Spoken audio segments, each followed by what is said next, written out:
तो ये जो व्हाट्सएप से जर्नी शुरू हुआ है 1000 लोगों से, तो वो व्हाट्सएप में कहाँ तक के चला हो कि जहाँ आपको फिर बुकलेट गाय ऐप की तरफ जाना पड़ा? वो भी जरा व्हाट्सएप वाली कहानी भी जरा सुना सकते हैं? Yes yes yes. सो 1 महीने के अंदर अंदर मेरे व्हाट्सएप पे 50,000 लोग हो गए। तो बहुत ओह! मज़ा आ रहा था। हर हफ्ते में नई बुक पढ़ूंगा, उसकी समरी बनूंगा और हर बुधवार को उसकी समरी व्हाट्सएप पे भेजता था। और फिर अचानक एक दिन मैंने एक सर्वे लिया और 1,000 लोगों को पूछा आउट ऑफ 50,000, क्या तुमने मेरे पिछले हफ्ते की समरी पढ़ी? 80% लोगों ने बोला कि नहीं, नहीं पढ़ा हमने, ओके, मैं बिजी था, अच्छा। मैं बीवी के साथ बिजी था, मैं बॉस के साथ बिजी था। एकदम कैजुअल आंसर्स दे रहे थे। तो मुझे बहुत बुरा लगा कि अरे नंबर्स तो बढ़ रहे हैं, मतलब सिर्फ हाँ, नंबर्स बढ़ हाँ। रहे थे, सब लोग एक दूसरे को शेयर कर रहे थे, कोई खुद नहीं पढ़ रहा था। तो मिशन हुँ, मेक इंडिया हुँ, रीड ऐसा कुछ नहीं हो रहा था और बहुत हुँ, मायूस हो हुँ। गया मैं। मैंने सोचा ठीक है, आपको पढ़ना नहीं है, आपको भी मोटी मोटी किताबें पढ़ने को आपको टाइम नहीं है, इसलिए मैं हेल्प कर रहा हूँ, आप 20 मिनट की समरी पढ़ो। आपको वो पढ़ने को भी टाइम नहीं है, cool, I will read out for you. और मैंने ऐसा ओह! माइक्रोफोन खरीदा। और आपको हुँ, व्हाट्सएप पे हुँ, पता है हम ऑडियो क्लिप भी भेज सकते हैं टेक्स्ट के साथ। हुँ, तो हुँ, मैंने हुँ। डिसाइड किया कि अभी उनको सुनाएंगे, ठीक है। ओके। और that was an instant hit ना। लोग जो, देखो कैसे ऑफिस से वापस जब घर आता है इंसान ट्रेन बस में, थोड़ा थका हुआ रहता है नो, और रीडिंग हुँ, अ बुक हुँ। Requires little bit of will power. जैसे जिम यस। जाने को विल पावर लगता है, वैसे क्योंकि specially when you are drained out. लेकिन अगर आप हेडफोन लगा के आराम से बैठ के, जैसे हम यूट्यूब म्यूजिक सुनते हैं, वैसे लोग सुनने लगे मेरे बुक समरीज, वाइल कम्यूटिंग इन ट्रेन, बस, while jogging in the morning, while cooking. Mobile को स्पीकर मोड पे रख के लोग हुँ। सुनने लगे। और 6 महीने में 2 लाख रीडर्स, परहैप्स लिसनर्स, मेरे व्हाट्सएप पे हो गए थे। एंड आई वाज थॉरली अच्छा, within enjoying 6 month, 6 months, the within 2 lakh. 6 month. Yes, oh! yes. Imagine 2 lakh contacts on my phone. Yeah. और मोबाइल हाउ और कुड यू व्हाट्सएप भी hang manage होने। हाउ कुड यू या manage 2 lakh contacts and all those वही, things? हाँ वही तो मेरा काम था पूरा दिन। तो और ओके। उसमें कुछ ऑटोमेशन नहीं है, वो you can not automate anything on WhatsApp, सब मैनुअल था। और मैं सबको इंडिविजुअली मैसेज भेजता था, सबको, सबको। तो ओह! पर द काइंड ऑफ फीडबैक आता था, वो मोटिवेशन मिलता था। अरे अमृत, वो एकदम बकवास समरी थी, ये वाली बहुत अच्छी थी, एकदम ऑनेस्ट इंस्टेंट फीडबैक। तो उससे मुझे बहुत मजा आता था। फिर थोड़ी तुम्हारे आवाज में थोड़ा, शुरू शुरू में मेरे को समझ में नहीं आता था कि स्टोरी टेलिंग टेक्निक क्या होती है। तो थोड़ा बोरिंग लग रहा अमृत, थोड़ा तू वॉइस मॉड्यूलेशन ला, पिच को ऊपर नीचे कर, listen to the great orators of the world, Barack Obama and Narendra Modi, वो क्या करते हैं कि हमारा ध्यान हटता नहीं है। तो ऐसे करते करते करते मेरा वो स्टोरी टेलिंग स्किल्स भी इम्प्रूव होते गया। और फिर अचानक एक दिन मुझे व्हाट्सएप से मैसेज आया, ईमेल आया, that you are banned from using WhatsApp. उनको लगा कि मैं ओह! कुछ चीप मार्केटिंग या स्पैमिंग कर रहा हूँ, क्योंकि इतने मैसेजेस मेरे मोबाइल से जा रहे थे जो शायद किसी के मोबाइल से नहीं जा रहे होंगे। तो उनको लगा कि ये कुछ झोल कर रहा है, कुछ गड़बड़ कर रहा है, और उन्होंने हटा ही दी, मेरे को बैन ही कर दिया। And I was shocked, okay. करूँ क्या? अगले हफ्ते के लिए 2 लाख लोग मेरे लिए वेट कर रहेंगे, मेरा हुँ, हुँ। बुधवार आने वाला है। And I was so so worried. But as I said, whenever I'm stuck with the question what next, what do I do? Read random. अभी आप बोलोगे कि व्हाट्सएप बैन का सॉल्यूशन बुक से कैसे मिला भाई? मुझे मिला। And I read a hmm, book called million dollar habits by Brian Tracy. नाम देखो, oh! Million dollar habits. Hmm, hmm, hmm. And author says, what is the opposite of worry? चिंता। चिंता का अपोजिट क्या है? तो he says the opposite of worry is taking action. अब कुछ तो करो, बड़ा काम, छोटा काम, और सही गलत मत सोचो, take some action. Because if you take action, it may not guarantee that your problem will be solved, but at least you will get busy in taking action and you'll stop worrying.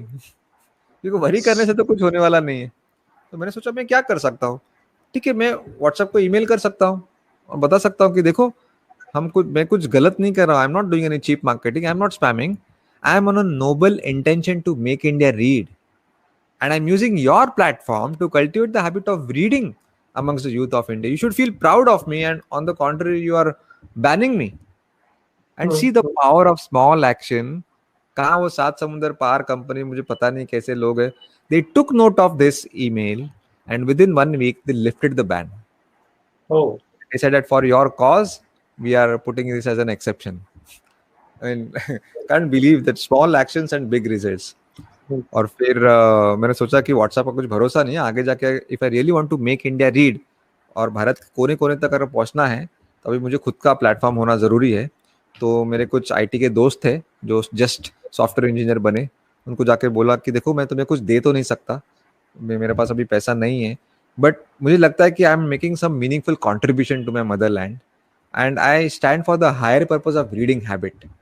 और लग रहा है कि कुछ change आ रहा है लोगों में और सब फीडबैक्स दिखाए लोगों को. एक लड़का ने मुझे मैसेज किया था कि मैं 10 साल से नाके पे टाइम पास करता था, टपोरीगिरी करता था, सिगरेट पीता था, इधर लोगों पे कमेंट्स पास करता था, कहीं ना कहीं तेरा सुना व्हाट्सएप का तो मैंने भी तेरा सुनना शुरू किया. एंड यू नो व्हाट, आज मैं पहली बार लाइफ में एक बुक खरीदी. तुम्हारी समरी पढ़ने के बाद मुझे बहुत अच्छी लगी और मैंने वो किताब खरीदी है और आज मैं पहली किताब मेरी लाइफ की मैं पढ़ रहा हूँ और मैंने अभी वहाँ पे जाना बंद कर दिया है. मेरे में काफी चेंज आ गया. This is what I want, you know, this is the achievement for me.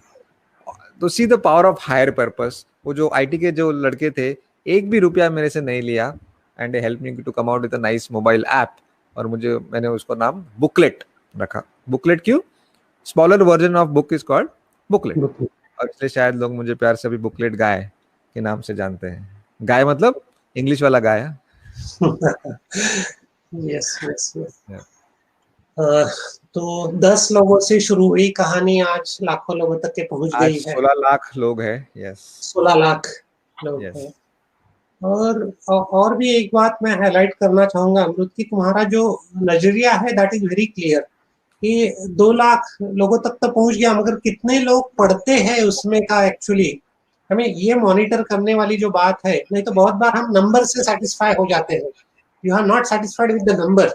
That's a very very valid point मुझे लगता है. आजकल जिसको मैनेजमेंट में इम्पैक्ट गिनने की बात करते हैं कि what is the end result, लोगों तक के मैसेज पहुंचाना is not the end result. Making India read that is the end result. तो ये तुम्हारा मॉनिटरिंग वाला जो नजरिया है, एटीट्यूड है, that is very very great. That is real the what you can say entrepreneurs approach. Okay, खाली number बढ़ने से नहीं होने वाला है. तो और फिर आगे वाला रास्ता निकालना कि लोग पढ़ते नहीं है तो ठीक है, सुनो भाई, मगर करना है आपको, चाहे जो भी करो मगर सुनो और पढ़ो. मैं उसके लिए जो चाहे वो करने को तैयार हूँ. ये जो अप्रोच है, प्रोएक्टिव अप्रोच जिसको हम बोलेंगे, सो this is the right approach for any business actually if you want to do.